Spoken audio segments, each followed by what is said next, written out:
এই রায়ে আমি সন্তুষ্ট হতে পারলাম না। পরে কঠিন বিচার হওয়া উচিত ছিল।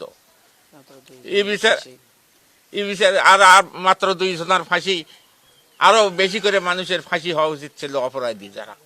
এই রায়ে আমি সন্তুষ্ট হতে পারলাম না। আমার যারা যারা দোষী ছিল তাদের ফাঁসি কাস্টমে ঝুলা উচিত ছিল। তো অনেক আসামি তো ছাড়ে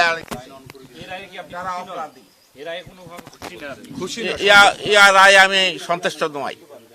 অপরাধী বাঁচি বাঁচি বাদ গেল। আমার দাবি সরকারের কাছে যে আমার দোষী মানুষ, অপরাধী মানুষ অনেক এড়া গেছে, ভারতত পালে গেছে, সাজা কম দেওয়া হয়েছে। আর প্রমেশ বড়ুয়া এ তো অত্যন্ত অপরাধী মানুষ, ওর কিন্তু ফাঁসি কাস্টমে ঝোলা উচিত ছিল।